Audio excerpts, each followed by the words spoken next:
we we were born mostly with the idea of creating things that we wanted to use as creators, as creatives, as artists.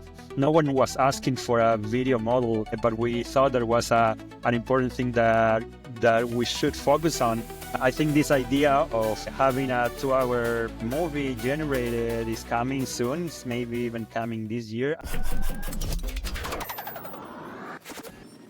Hello, everyone, and welcome to the second episode of AI Without Borders, a podcast showcasing the contribution of Latin Americans in the global AI space.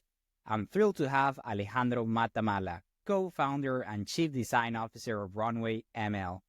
Runway is a media and entertainment company that actively conducts applied research and is best known for its foundational generative AI video models. Runway is a unicorn that has raised over $200 million from investors like Lux, NVIDIA, and Google, among others. But most importantly for this podcast, Alejandro was born in Venezuela and raised in Chile. Maybe starting from the beginning, when were you first exposed to AI and what sparked your interest in it? Was it during your time in Chile, or maybe while doing your master's at NYU? Yeah, so I become interested in AI. I don't know if it was the first time I was exposed, but I become interested in exploring with AI while I joined my grad program at NYU. It's the program called Interactive Telecommunication Program, which is a program that is often described as the arts project for engineers or the engineering program for artists. And this was around the year 2017. The whole idea at that program is that you explore the latest technologies available to use them on creative workflows.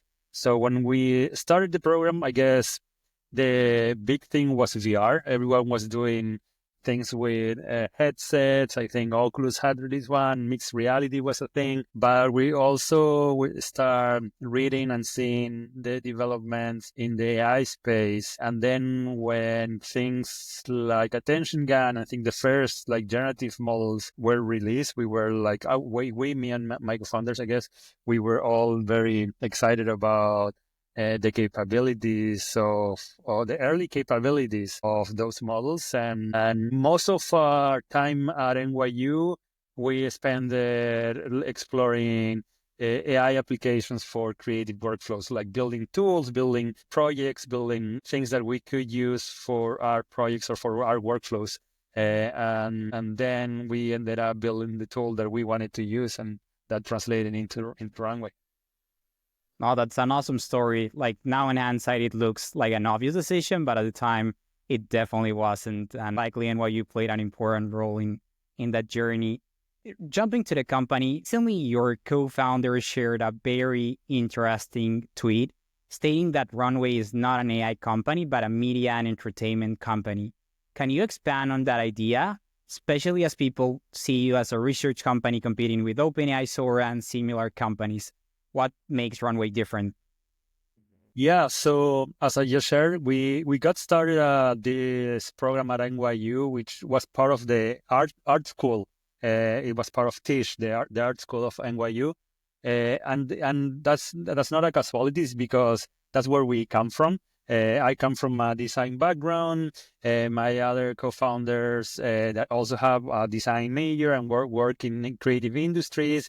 And Assassin, the CTO, is the only one that comes from a computer science background, but he has been working on creative and art projects before joining the program. So we feel that we were born mostly with the idea of creating things that we wanted to use as creators, as creatives, as artists. So our main intention is to build things to empower workflows for creatives, for artists. We do cutting edge research. We publish the state of the art models. We use AI and these technologies to create the things that we want to create. Since we got started, when I was mentioning that we got access to these models, we fantasized with the idea of like, we would like to see this being used to power stories like a 2 hours feature full movie, we saw the opportunity and we had a vision of like, how can we take this to allow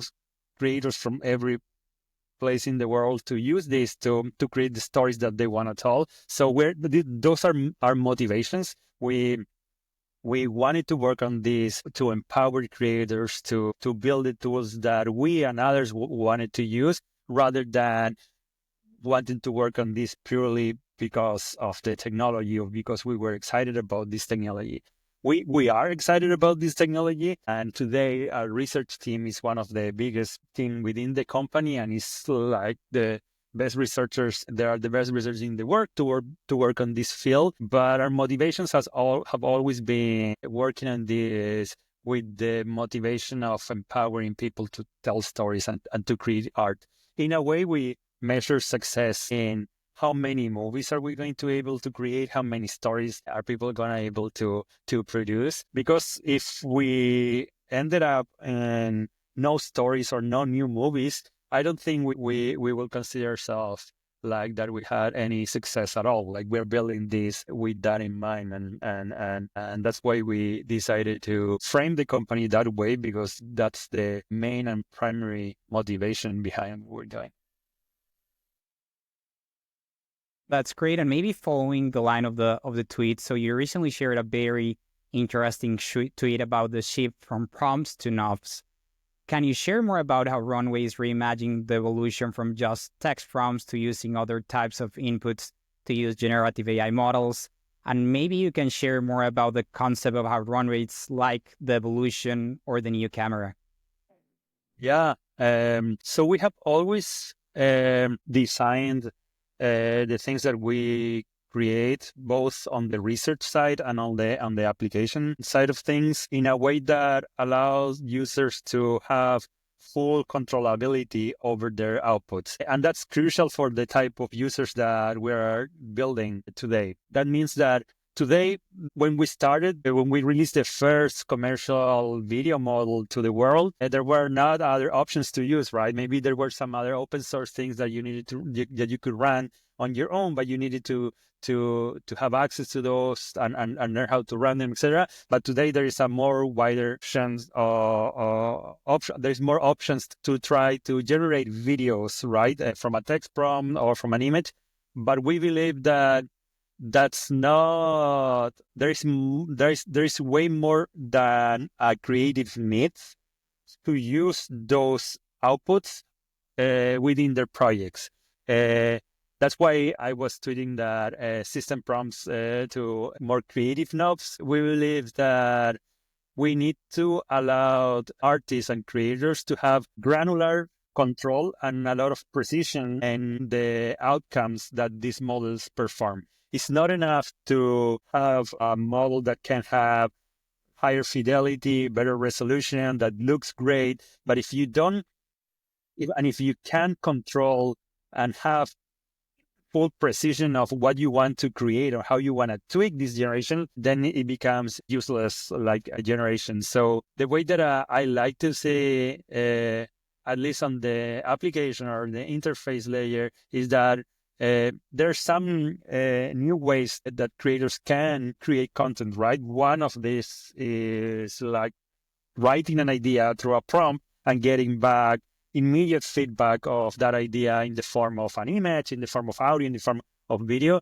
But I like to see them more of like new knobs or new controls or new kind of like interactions as well that we are having with the tools that we want to use to create this kind of things. So I think everyone is today talking about like, oh, maybe text prompts are not necessarily the best way to think about like creative like projects. Maybe it's not the default way. Everyone, maybe also people who think more on the visual side of things, is not the preferred method. So I think we need to start thinking on how we introduce all of these sets of controls to ways that can be balanced or can be tweaked or can be completely like adjusted by the user in a way that allows them to achieve what they have in mind.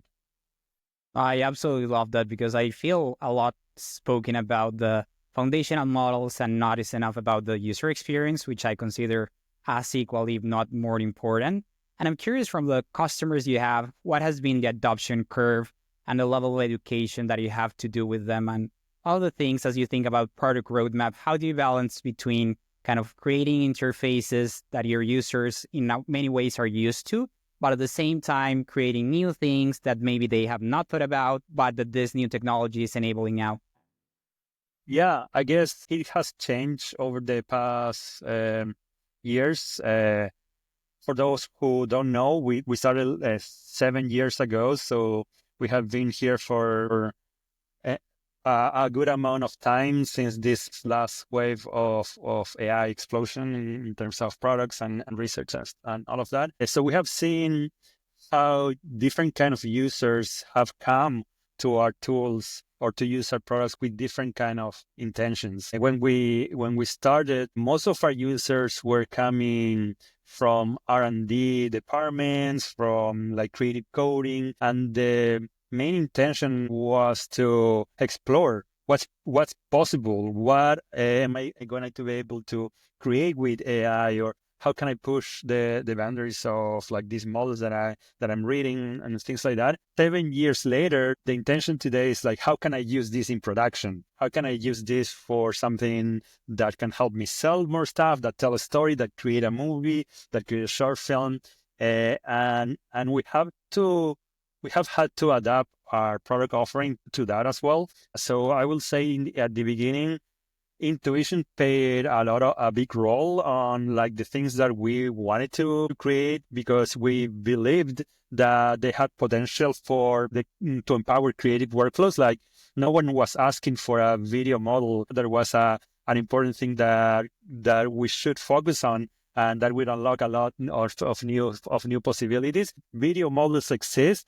Users want consistency, users want longer outputs. So we have more data or more insights of how our users want to use and for what they want to use this kind of models. So it's easier to know not easy because it's never easy, but there's a more concrete way of like knowing what are the things that we should invest more. But I think on the other side, I think we have never left intuition aside. I think part of a lot of the things that we decide to do are to try to see what do we have in mind, what is our vision, and our vision has never changed since it started. That it started with this idea of like empowering creators and allowing them to create a 2 hours movie completely generated.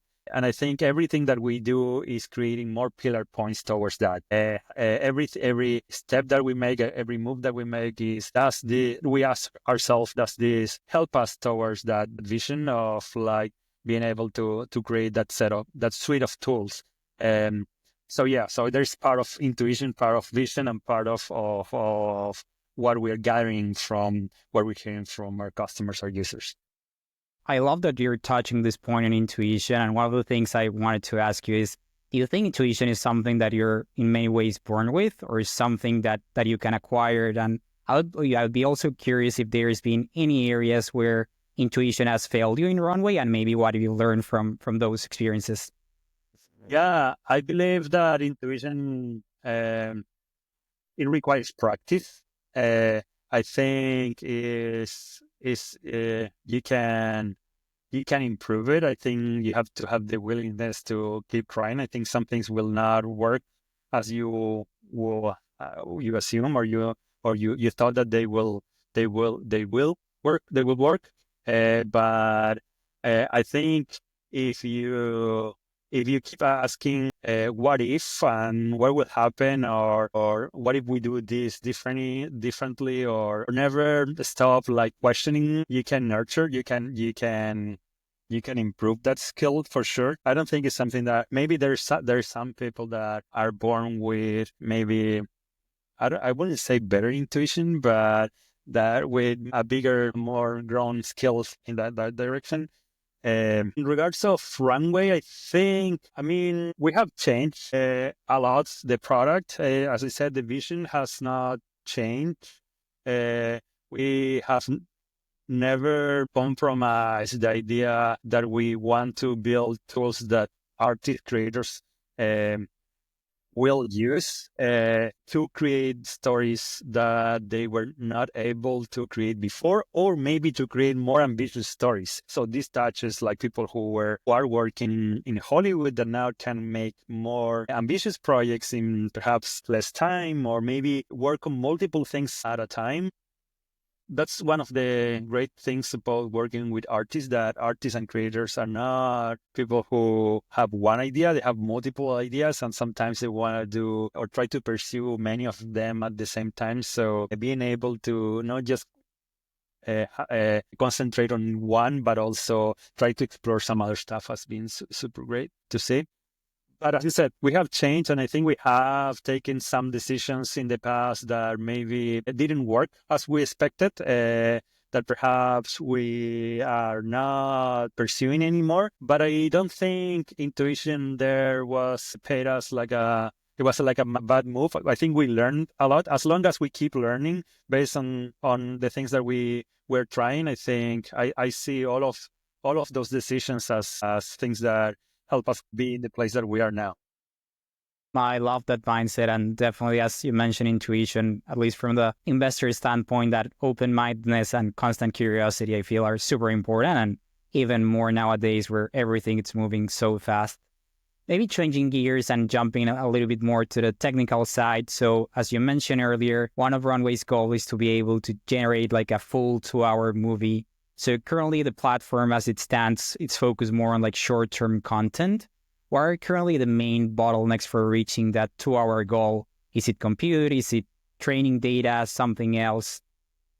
Yeah, I will say it's a mix of things. I think today we are seeing users who are creating projects in long format projects. I think this idea of having a 2-hour movie generated is coming soon. It's maybe even coming this year. I've talked to users who are working on these projects, and I've been really happily surprised on the type of projects that they're making. And like, to me, it's like, wow, how you can create that today. I think it's the main bottlenecks today are more like, we need to be able to create those at a bigger scale where you can actually create these stories consistently throughout time. I think today you can generate short pieces of content and you can stitch them together, and then you create a longer piece, which is like how you normally create stories or in filmmaking at least.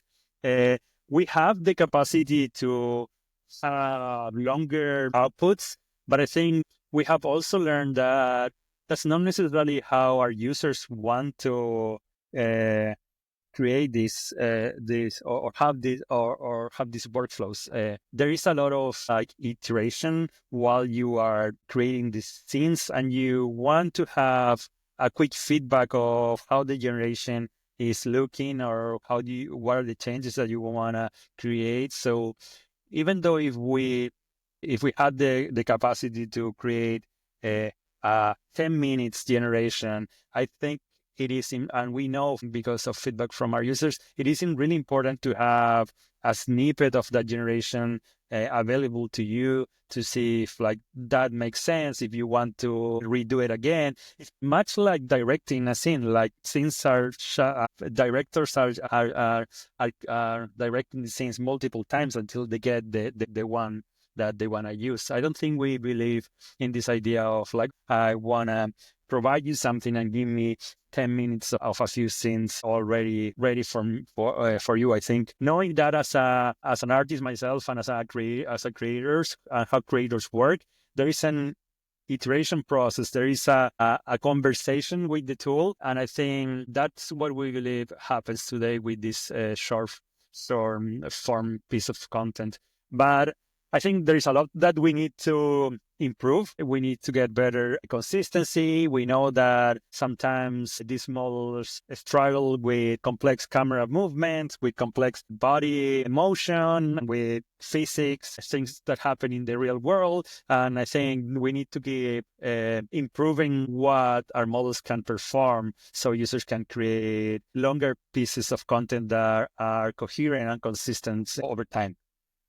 I absolutely love that insight in focusing what customers want. And one likely related question is, you and your co-founders have been sharing a little bit about the next focus for Runway, which has been around research on physics, simulations, models. Why do you see it as a valuable area to invest in, and how confident you are that this is the next phase? We're very confident. We announced this maybe 2 years ago that we started this new area of research towards general world models. For us, it's very similar to the idea of creating or the concept that we were talking 7 years ago about, like, we're going to use this to create the 2 hours movies that are generated. We were saying that when we were looking at models that were giving us outputs of 256 by 256 pixels, and they were completely pixelated, and the alignment between the text and the final image was terrible. But we believed that it was going to get to a place where we could use this in production environments. I guess some people thought that we were a little bit crazy back then. And I think this is kind of our similar, not provocation, but it's what we believe needs to happen in order to power the things that we want to build. We want to build tools that allow users to tell stories, to create worlds that are consistent, that have a better representation of the real world,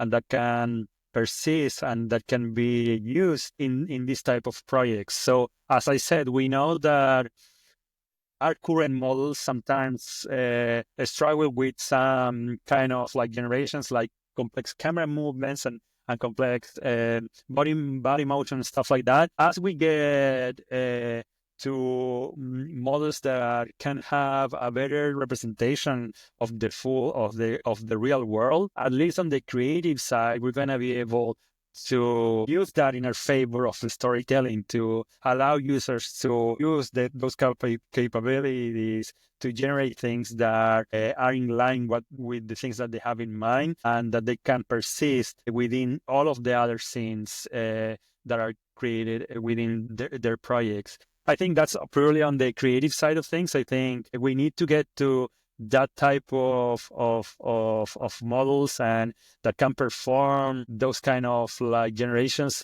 to allow users to create these kind of projects. But in a bigger sense, I think getting a more closer representation of the real world will accelerate many other things as well, like having a way to run virtual experiments in a virtual environment rather than the real world will accelerate things that maybe we cannot anticipate now, but for sure in scientific experimentation is going to be huge.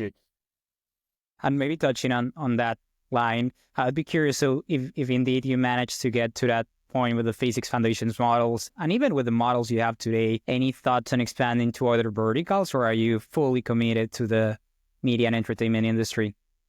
Yeah, we're fully committed to arts, to entertainment, to filmmaking, and to tell stories. But that doesn't mean we talk a lot about the idea of like a new camera, right? Like when the camera was invented, we were taking pictures of the things that we were trying to, like, we were taking pictures of landscape, things that we were painting. When we invented the film camera, we were pointing it at a place because we thought that we needed to record plays because that was the thing that we needed to create. Then cinema was created as a consequence of that. Now we have cameras everywhere. We're now talking through a camera, like medical equipment has cameras. I'm seeing like 3 or 4 cameras around me here. I think cameras are widely used for different kinds of of use cases, right? Today, we are a company that is focused on the creative space, and our mission is to empower creators to tell the stories that they want to tell. But that doesn't mean that we don't look at design analytics as something that potentially can have a way bigger impact than just purely for this use case. For sure, like what I was just saying, like if we have systems that can allow us to run virtual experiments of a synthetic world rather than the virtual world, that to me unlocks many possibilities that perhaps were not possible before. Oh, that's super exciting. And I'm curious, from the time you've been working on this, what have been some of the main challenges of this physics simulations models compared to the current kind of generative AI video models? And when do you think overall we may start seeing a glimpse of this new generation of models? Yeah, I'm not gonna mention dates, but we're working pretty actively in it, and I think we have written a lot of this. My co-founder, especially, there's a very nice blog post called "Towards Universal Simulation" that explains a little bit more about this idea of using different kinds of data to train these models at the same time. Data that can come from human-generated data that comes from sensors, data that is synthetic, and that can be trained all at the same time to have a better representation of different observations of the world at the same time. So super excited of what is coming. I guess we released our latest model maybe less than 6 months ago, Gen 3 Alpha, but we have been working very actively on next generation farm model, and super excited about what's coming next. No, super excited to test that, and hopefully in a year time we do the same podcast, but this time through the Runway platform. So jumping gears, one of the things I wanted to ask you about is Runway is one of the few generative AI companies that's like successful generative AI companies that's headquartered outside the Bay Area. Why did you choose New York City as the headquarters location? Yeah, that's a great question. Well, we were born in New York. The company, we went to NYU. Then we started we worked briefly as researchers at NYU right after we graduated ITP. But then we stayed here because I believe we kind of like to run things not following like this idea of like play by the book. Like, yes, we're not an entertainment company, but we create software and we do research. The easiest plan would have been moved to Silicon Valley. There is like all of these companies, but I think we like the idea of like being a little bit, I wouldn't say misfit, but a little bit different than how others would have approached the same decision. And that's on one side. I don't think it's so much of a misfit idea to remain in New York, but at least decided not to move where everyone will tell you to go. But on the other side, I think New York is the perfect place to build a company like ours because it mixes art, culture, technology, all in the same city, and it's super easy to get access to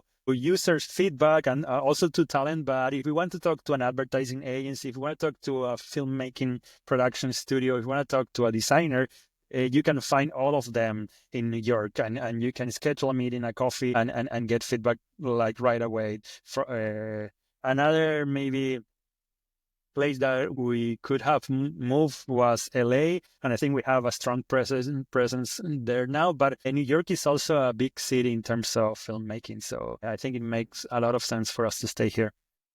Yeah, the best city in the world, and yeah, being close to customers is something we hear it across the board of sectors. Touching that line of maybe misfits, if that may be the correct word as you use it, do you think that being born and raised in LatAm play an important role into either the inception or how you build and operate Runway in comparison to other companies?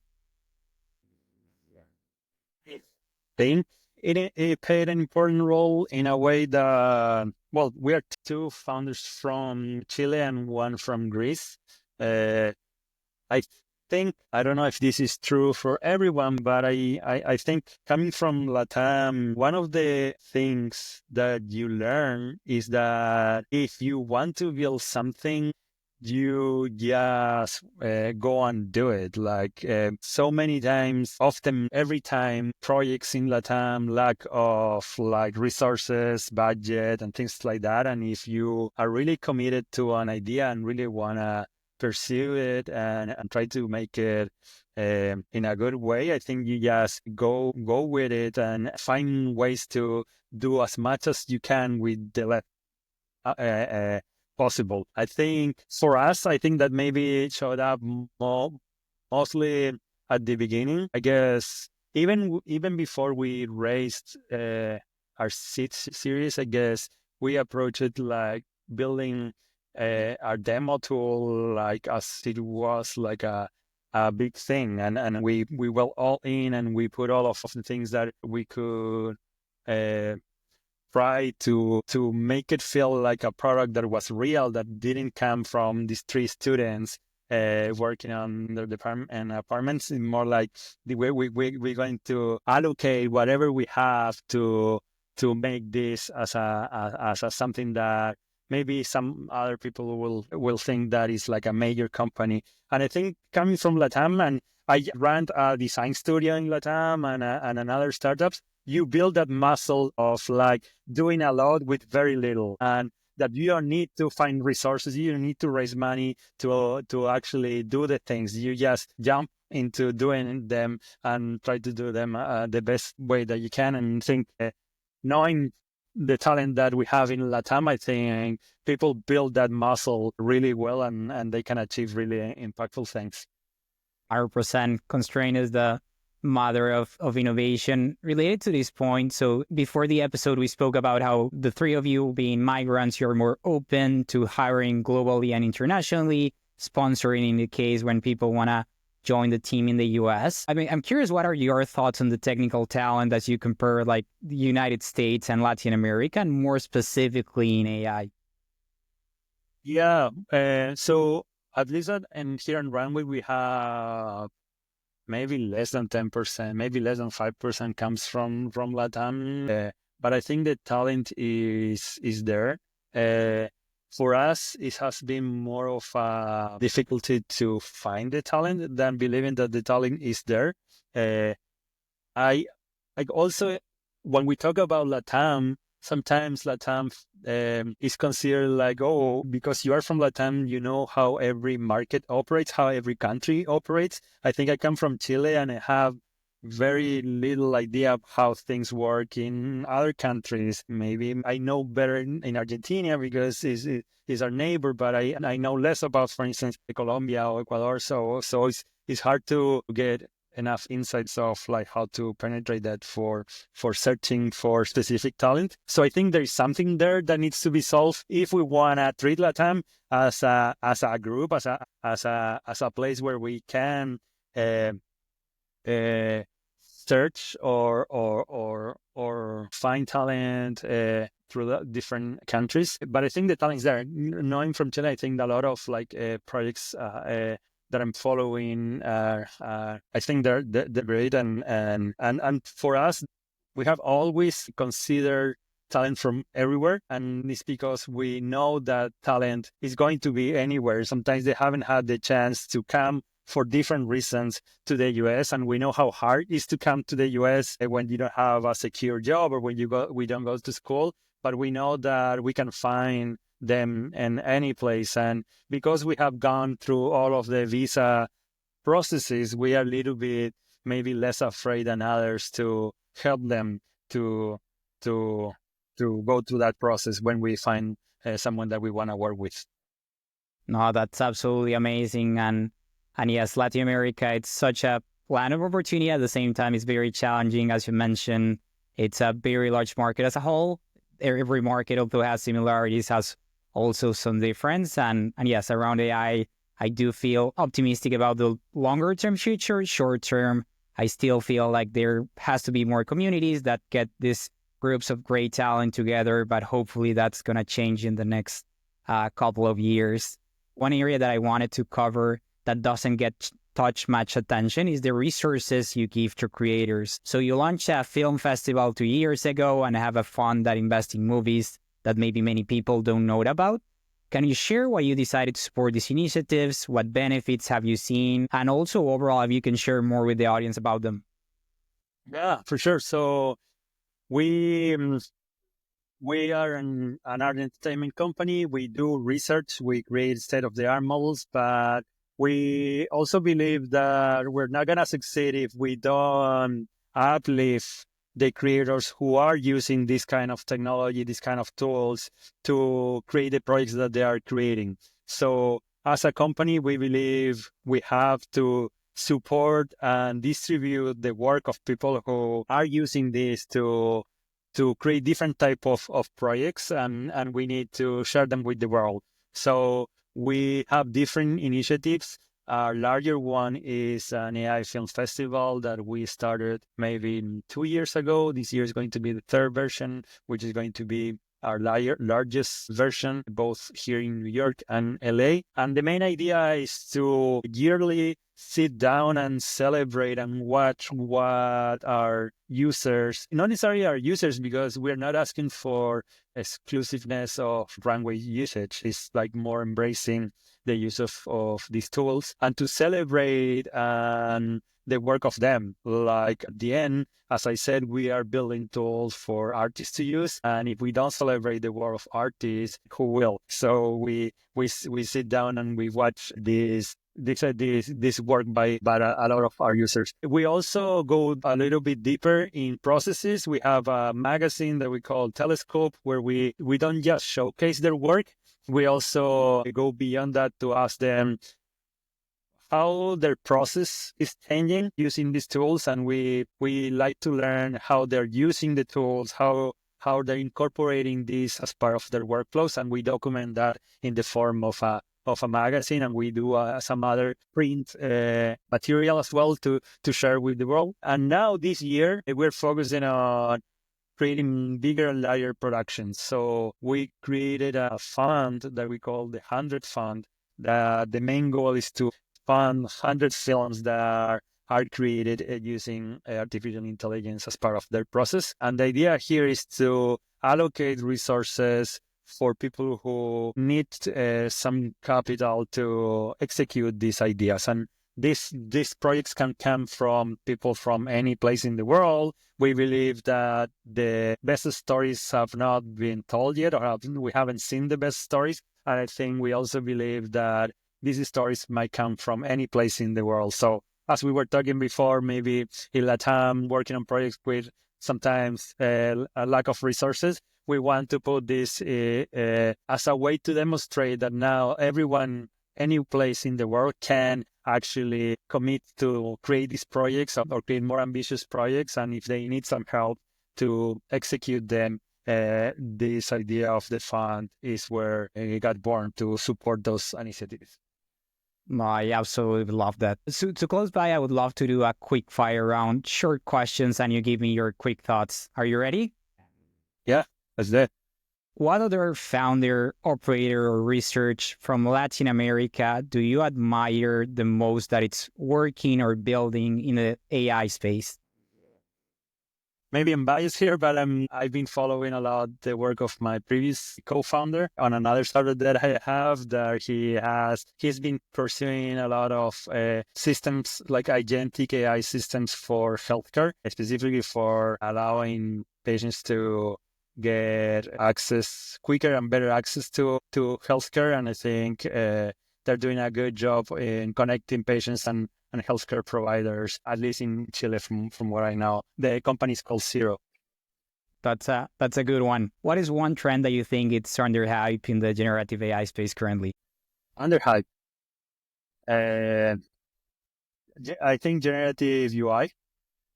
Super. As coming from the design background, saying we as the industry working in AI, we have done really great progress in the research side of things and the infrastructure side of things. I think there has been major breakthroughs in models and how we deploy the models, but it has been very little changes in the application layer. I think most of the things on the application layers remain the same before we started, and I think the premise of having interfaces that can adapt to your goal or the intention, I think is key. And I don't think I've seen some projects and some ideas, but I think I haven't seen enough ideas or prototypes or discussions around this concept of presenting interfaces that are more personalized to the use cases of the user. I couldn't agree more. And actually, like last year, with a couple of colleagues, I did a deep dive. I'll leave the report on the description about the generative UI. And the last question is, what have you learned, or how has your perspective changed now that you're a father? Wow, it has changed a lot, mainly because something that I didn't talk here, but when I was in Chile, when I graduated from high school, I went to film school. And I went to film school for only 1 year. I dropped out from film school because the idea of like pursuing a filmmaking project back then more than now is that it used to take like 3 years to have feedback on that idea. Now that I'm father and I'm starting to read stories to my son at night, when the time that he start like reading or maybe creating stories on his own, he's probably going to have in real time feedback of those ideas in the form of video. And I've been thinking a lot about what is going to be the impact creatively for my son of like having that feedback so fast of what he'll be thinking. So super curious on how kids in general are going to see the world now that they have these tools available to them. No, that's an amazing reflection there. But no, Alejandro, it was amazing. I enjoyed a lot the conversation. Thank you so much for the time. Yeah, thank you. And thank you for having me.